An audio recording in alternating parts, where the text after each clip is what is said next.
नमस्कार। प्रस्तुत है आज का चिंतन। आवेश प्रधान व्यक्ति का हर काम उतावली से भरा होता है। वह अपने कामों में आवश्यक धैर्य तथा संतुलन नहीं रख पाता। समय से पूर्व फल की आकांक्षा करने पर जब वह पूरी नहीं होती तब उत्तेजित होकर खींच उठता है। तब वह या तो अपने कर्तव्य कर्म से चिढ़ने लगता है अथवा समाज को दोषी मानकर द्वेष करने लगता है और बदले में अपने विरोधी पैदा कर लेता है। आवेश प्रधान व्यक्ति की बेल कभी सिरे नहीं चढ़ती। उसकी अस्त व्यस्त गति उसके पैरों को उलझाती रहती है। उसके काम बिगड़ते अथवा कुरूप होते रहते हैं, जिससे उसे एक दिन स्वयं अपने से अरुचि हो सकती है और तब किसी ऊंचे लक्ष्य को पाना तो क्या, सामान्य जीवन भी खिन्नता से भर जाता है। आवेश निश्चय ही एक मानसिक रोग है जिसका उपचार धैर्य, संतुलन तथा स्थिरता ही है। यदि आप में आवेश की दुर्बलता है तो पहले अभ्यास एवं प्रयत्न पूर्वक उसे धैर्य, संतुलन तथा स्वयं से स्थानापन्न कर लीजिए। तब शांतिपूर्वक अपना लक्ष्य निर्धारित करिए, दिशा का निर्णय करिए और सोचते हुए सुनियोजित कार्यक्रम के अनुसार गंतव्य की ओर कदम बढ़ाइए। असहनशील व्यक्ति मार्ग की उन बाधाओं तथा विरोधों से उस प्रकार नहीं निपट सकता जिस प्रकार प्रगति के महत्वाकांक्षी के लिए संभव है। विरोधों का विरोध करना होता है, अवरोधों को धकेलना होता है। तुम पर यदि विपत्तियां आती हैं, तुमको हानि उठानी पड़ती है तो उससे निराश मत हो। दूसरे के पाप युक्त व्यवहार की निंदा करना और उन व्यक्तियों का विरोध करना बंद कर दो। दूसरों को हानि पहुंचाने वाले एवं दुष्टतापूर्ण विचारों को त्याग दो, क्योंकि इसी से तुम्हारे मन की शांति है, शुद्ध धर्म और सच्चे सुधार की प्राप्ति हो सकती है। बुद्ध को तब आत्मबोध नहीं हुआ था, तपश्चर्या में संलग्न थे। कितनी ही कष्ट साध्य साधनाएं की पर लक्ष्य की प्राप्ति नहीं हुई। मन अशांत और अस्थिर हो गया। सोचने लगे, इस जीवन से तो अच्छा था महल में रहकर सुख सुविधाओं से युक्त जीवन व्यतीत करता। वापस लौटने की सोच रहे थे। निकट ही एक कीड़ा एक वृक्ष पर चढ़ने का प्रयास कर रहा था। उसने 10 बार चढ़ने का प्रयत्न किया पर हर बार असफल रहा। 11वीं बार चढ़ने में सफल हो गया। ऐसा लगा बुद्ध को जैसे यह दृश्य उन्हीं की प्रेरणा के लिए रचा गया हो।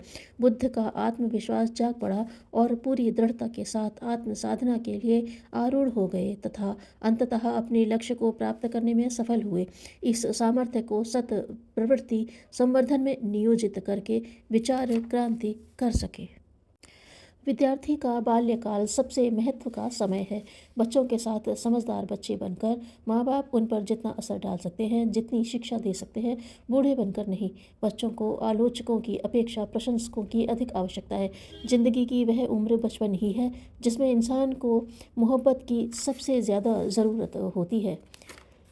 पुणे के चाफेकर बंधु के बलिदान के उल्लेख के बिना भारतीय स्वतंत्रता संग्राम का इतिहास अपूर्ण कहा जाएगा। पुणे में सन 1907 में फैले प्लेग में अंग्रेज सरकार के प्रतिनिधि रैंड के दुर्व्यवहार के कारण इन बंधुओं ने अपना एक युवा संगठन बना लिया। दामोदर, बालकृष्ण एवं वासुदेव नामक इन तीनों भाइयों ने रैंड द्वारा भारतवासियों के अपमान को तिलक के भाषण सुनने के बाद बड़ी गंभीरता से लिया। 22 जून को दामोदर ने एक समारोह में उपस्थित रैंड तथा 2 साथियों को गोली से मार दिया। वे पकड़े गए, मुकदमा चला। मात्र 27 वर्ष की उम्र में वे फांसी पर चढ़ा दिए गए। दोनों छोटे भाइयों ने विश्वासघाती साथियों को उनके कुकर्म का फल दिया। इन दोनों को भी फांसी की सजा हुई। सारे मध्य व दक्षिण भारत तथा महाराष्ट्र में तिलक का मराठा व केसरी आग उगल रहा था। सारे देश में यह समाचार फैल गया। क्रांति की आग ने लपटें पकड़ी। देश की आज़ादी में तीनों भाइयों का बलिदान हमेशा याद किया जाएगा। किसी व्यक्ति ने सुना, 20 फुट मिट्टी खोद लेने से पानी निकल आता है, कुआं बन जाता है। वह कुआं खोदने में लग गया। 20 की जगह 25 फुट खुद गया, फिर भी पानी नहीं निकला। वह व्यक्ति उस आदमी के पास गया और पानी न निकलने की शिकायत की। अगले दिन उस व्यक्ति ने जाकर देखा तो पाया कुआं खोदा तो गया पर गहराई में नहीं, लंबाई में। उसने कहा, भाई, इतना परिश्रम करने की अपेक्षा पहले विधि पूछ लेते तो अच्छा था। ज्ञान की सार्थकता उसे पूरी तरह समझ लेने में ही है। अधूरी वार्ता सुनकर कार्य आरंभ करने वाले धोखा ही खाते हैं। काम की जब भी योजना बनाई जाए तो उसे अच्छी तरह सोच समझ लेना चाहिए। शेख चिल्ली जैसी कपोल कल्पना तो अनगिनत कर सकते हैं, पर जीवन में वही सही उतर पाते हैं जो कदम संभाल कर रखते हैं, एक पल भी गंवाते नहीं। एक अमीर ने किसी संत की बहुत सेवा की। उसकी सेवा से संत का जी भर आया। जब वे वहाँ से चलने लगे तो अमीर ने प्रार्थना की कि कुछ ऐसा उपहार देते जाइए जिसके सहारे मैं भगवान तक पहुँच सकूँ।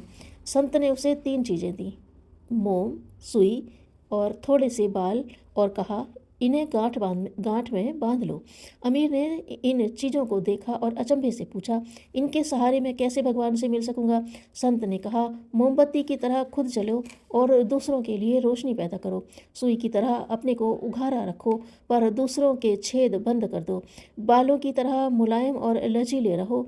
ये 3 ही सहारे भगवान तक पहुँचने के हैं, सो इन्हें बांध लो। इनके सहारे भगवान तक पहुँच जाओगे। पूजा पाठ और कर्मकांड तो मन को एकाग्र करने के तरीके हैं। सच्चा ईश्वर भक्त तो वही है जिसने अपने मन और आचरण को पवित्र बना लिया है।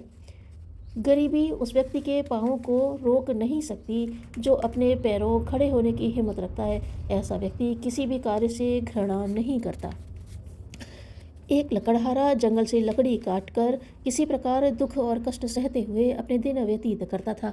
एक दिन वह जंगल से पतली पतली लकड़ी सिर पर ला रहा था कि अकस्मात कोई मनुष्य उसी रास्ते से जाते जाते उसे पुकार कर बोला, बच्चा आगे बढ़ जा। दूसरे दिन वह लकड़हारा उस मनुष्य की बात याद कर आगे बढ़ा तो मोटी मोटी लकड़ियों का जंगल उसको दिख पड़ा। उस दिन उससे जहाँ तक बन पड़ा लकड़ी काट लाया और बाजार में बेचकर उसने पहले दिन से अधिक पैसा कमाया। तीसरे दिन फिर मन में विचार करने लगा, उस महात्मा ने तो मुझे आगे बढ़ जाने को कहा था, भला आज वह थोड़ा आगे बढ़कर तो भला आज और थोड़ा आगे बढ़कर तो देखूं। यह सोचकर वह आगे बढ़ गया और उसे एक चंदन का वन दिखाई पड़ा। उस दिन उसने चंदन की लकड़ी बेचकर अपने अधिक रुपए कमाए और अधिक रुपए कमाए। दूसरे दिन उसने फिर मन में विचार किया कि मुझे तो उन्होंने आगे ही जाने को कहा है। यह विचार कर और आगे जाकर उस दिन उसने तांबे की खान पाई। वह यहीं पर न रुककर प्रतिदिन आगे ही बढ़ता गया और क्रमशः चांदी, सोने और हीरे की खान पाकर बड़ा धनवान हो गया। भगवान ने यह मानव तन दिया है, हमें भी इसी प्रकार आगे बढ़ते हुए अपने मानव जीवन को उन्नत बनाते चलना चाहिए।